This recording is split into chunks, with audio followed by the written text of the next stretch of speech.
Today, my guest is Damian. Tudi, how are you? I'm good. Nice to see you here, and nice to have you here for our I conference. want to start by saying thank you for inviting me here to Romania, to the IT camp, which is almost over. It is. And almost in the books as a successful, I understand, another successful IT camp. Yep, that's right. You're an organizer of this, so you got to be happy. Well, I'm relieved more than anything. It's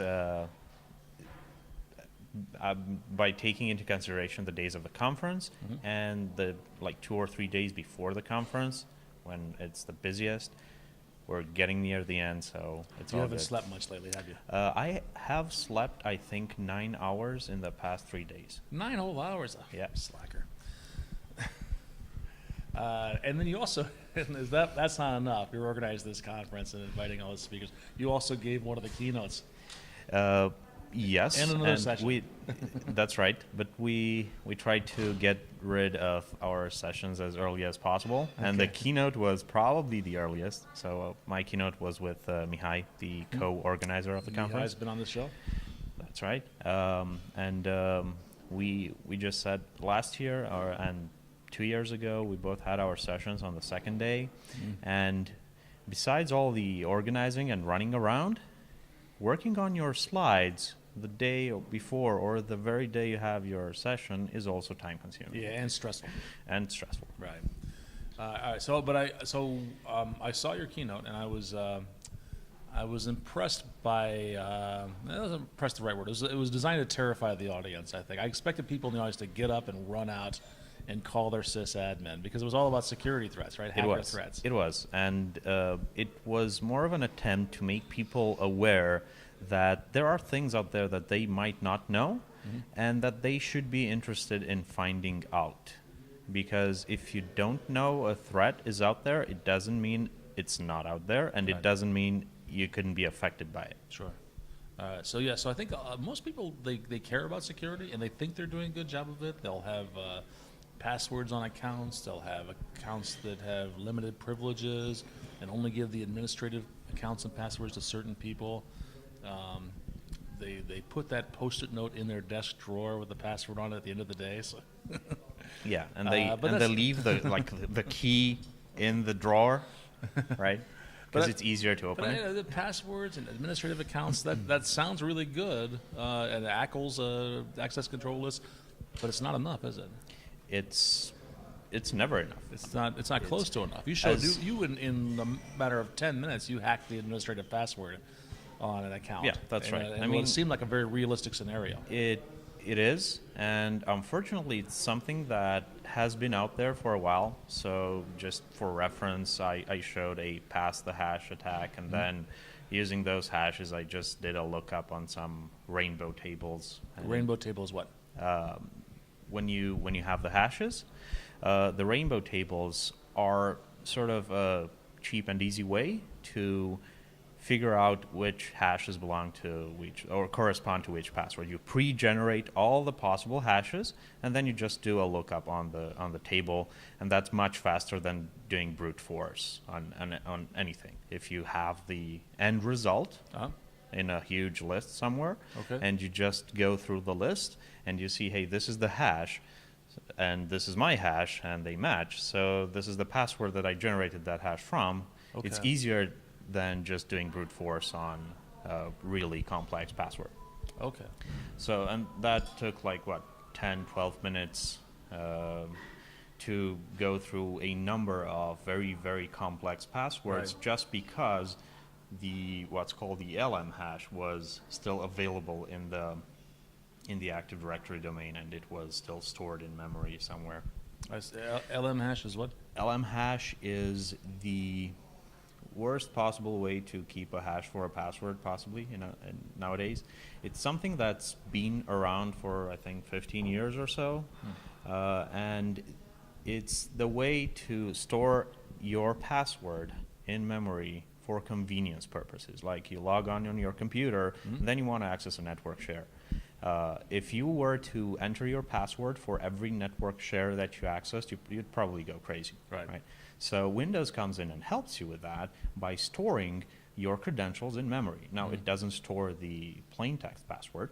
It stores a hash of it. Okay, and a And hash means you've basically encoded it. That's right. In a way that theoretically can't be decoded. It's a one-way. It's a one-way encryption, and if you want to check if the hash corresponds to a password, you take the password and you re-encrypt, And see if it's the same recompute hash. the hash and see if it's the same hash. So it means it must be the same password. Okay. And that's how you compare. But the way the LM hashes are built are inherently very easy to, I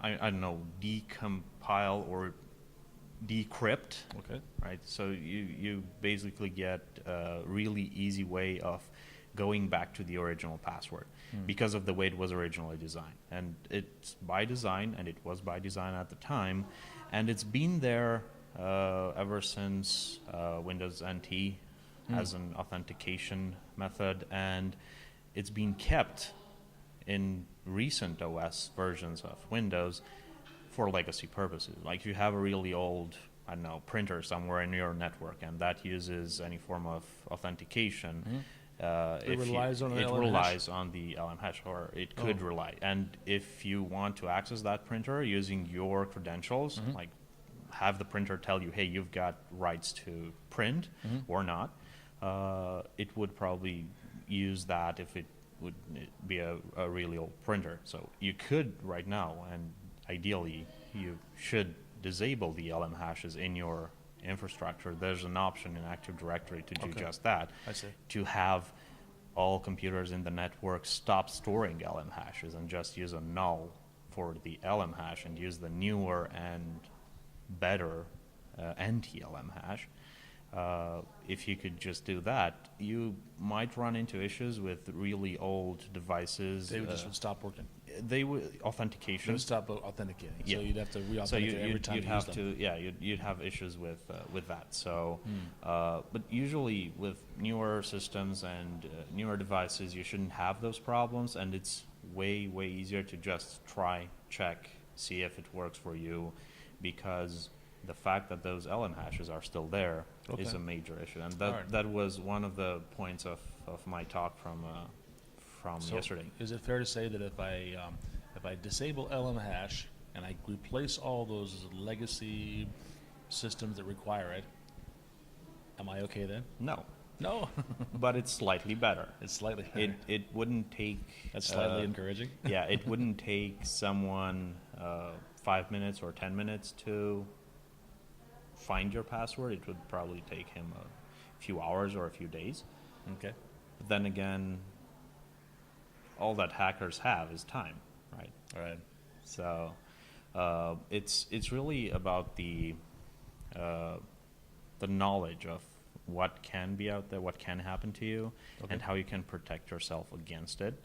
The scenario was really a common one, and Microsoft is working on this, and Windows 8 and Windows 8.1 and Windows 8.1 Update 1 did bring some improvements on the way the LM hashes, or the hashes themselves, it's not just LM hashes, it's hashes themselves are stored, and the way you can access them or not. So if you run 8.1 or 8.1 with the latest updates, you might be safer because the authentication mechanism and the system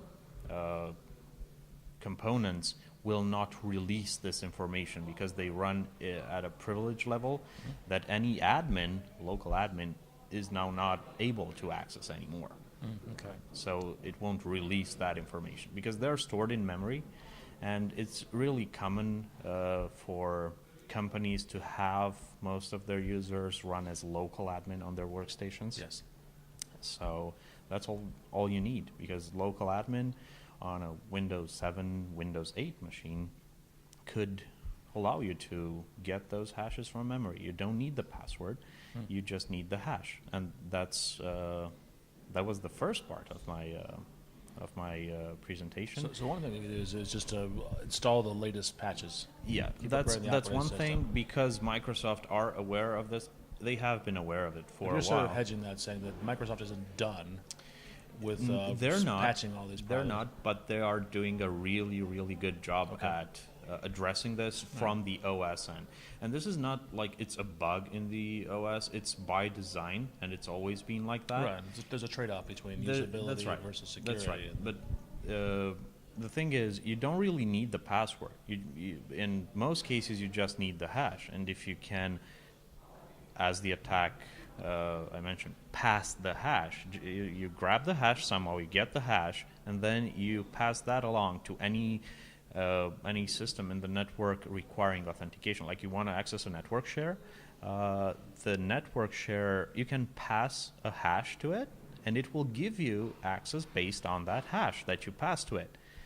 You don't have to log in if there's a way or a tool that will allow you to just do that, right? To impersonate that user and send that hash instead over the wire. Okay. You'll get access to whatever those credentials will offer you.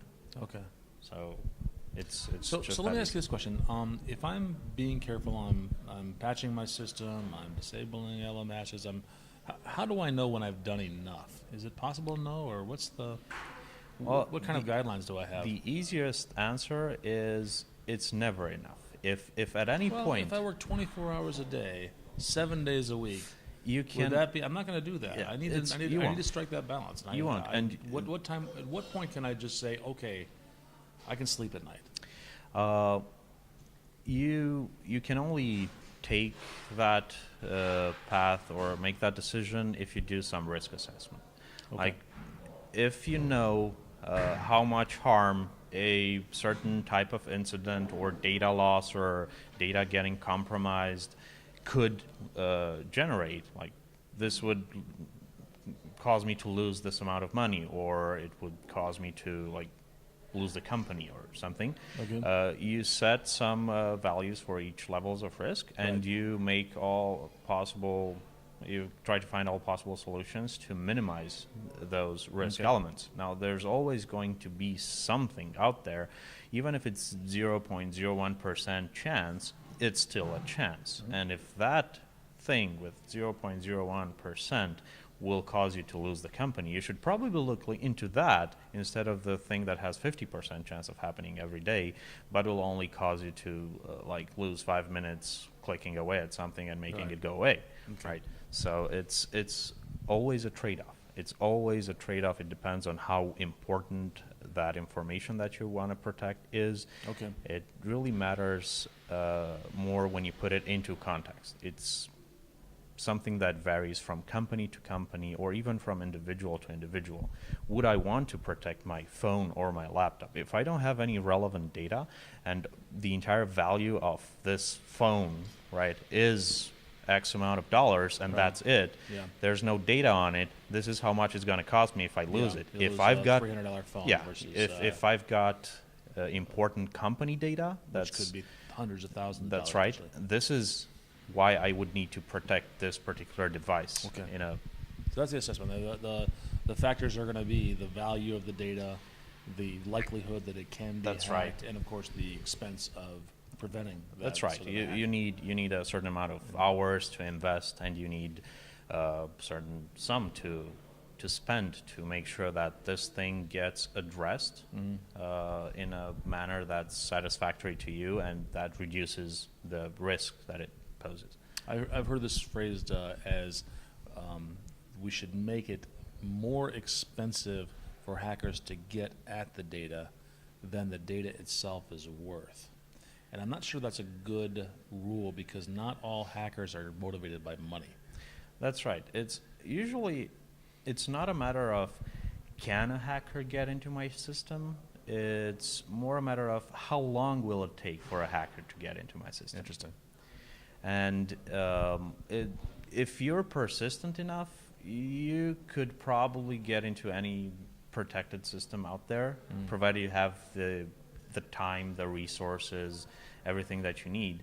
The thing is it worthwhile for the hacker to do that? If he sees that this is something that's going to take 2 months or 2 years, he's probably just going to move to the next potential target instead of, right?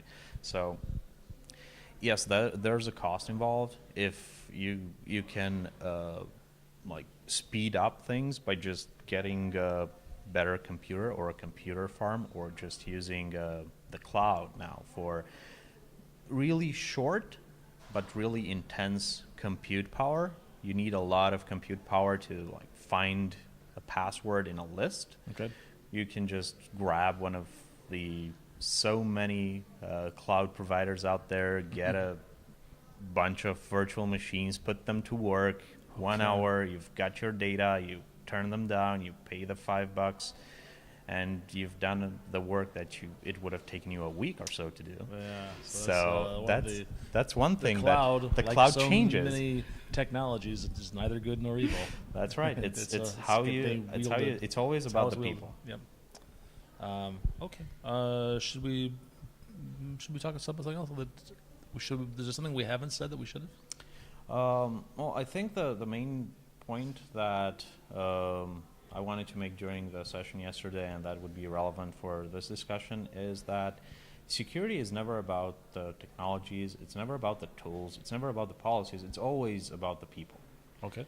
And it doesn't really matter if you get the most expensive device out there to protect your network, and you try and find a way to ensure that only the most complex passwords are allowed on your network. This is not going to fix the issue. It's always about the people, and if the people don't know what they should expect, they don't have that knowledge about security, they don't know what to click on and what not to click on, they don't know what to do when a certain message pops up, Okay. then that's your main issue. Educating your workforce. Educating your workforce, and you can. It's not about the management or the employees, or it's about everybody. Okay. Everybody should have that basic knowledge about what is out there, what could happen, and that way they're protected themselves from any potential attacks, because they know or they could recognize such a thing when it's out there. So getting your people to find out about these things, to learn about these things, is the best thing that you could do. That's a now, great point. then those people would find the better tools for you, would find the best policies for you and for your company once they know what they need to protect your company against. It's never the other way around. Oh, interesting. Are you writing about this? Like blogging about it? Not so much. Do you have an online presence? I do, but I haven't written in a long while. I rarely spend time online writing on my blog anymore. Okay. I'm really busy working with the customers more. Okay. So I do this with customers as like custom consulting and security audits, less so in a public way. But yesterday was one of the exceptions. I've had several others in the past, so I still do that from time to time. I think it's. I need the I'm glad you did, because I think it's an important point that not only a lot of people don't think about, but particularly developers don't think about. That developers think that it's the infrastructure guys. Yeah, that's problem right. to worry about. Security is always about and the this is feature. primarily a developers conference. It is. So that message to get out to them, I thought, was really important. It is, and that was another main point that I did want to address. I mean, I've seen this over and over, because even if I'm an infrastructure guy, we do work with the developers, and we do work with, and we've got our internal DevOps guys that are really close to the developers, and we do see this. We do see developers assuming that security is either a feature that you add when the product is almost ready, or it's something that should be ensured by the underlying infrastructure and not by your code. And that's, I think that's a mistake. Yeah, I think that's probably something that comes from the old ways of Windows XP, with teaching users that you can do pretty much anything. With XP, you always had your account run as admin. Any application that you wrote had the same privileges. So if you opened up Paint, a modified version of Paint that you built yourself, just because it was running on your administrator account, it could format your computer, it could delete everything, it could make all sorts of changes, Right. and it could draw really nice pictures, right? So the fact that you didn't have the concept of security embedded in the application itself, and making sure that you as a developer think about, hey, what privileges is this application going to have? You're always assuming that you could write anywhere. You start your app and you write your log files in C, Windows, System 32, right? You could assume that because it was probably true. Right. And that started changing, but it didn't really change for most people out there, and there are still things when it comes to development. You think you could do anything, and you don't think about, hey, I'm assuming I will probably not have permissions to do that, so I need to find another way, or at least throw an error message that I cannot do that, and make sure that it's properly handled by the user. Now, going forward, it's always a trade-off with costs. So I've sat around in meetings where developers and architects were discussing application architecture, and security was like, it would be mentioned. It was almost never on the list of features, Right. or on the list of things that you would have to think about for every component of the app.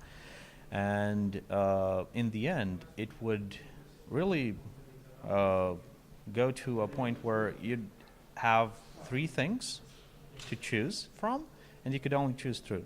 And that's security, usability, and price. Okay. So you could have something that's another golden triangle. yeah, another golden triangle, and you can just pick any 2, right? That's all there is to it at all times. And people usually pick cheap and usable. Right. Tudor, thank you so much. Thank you.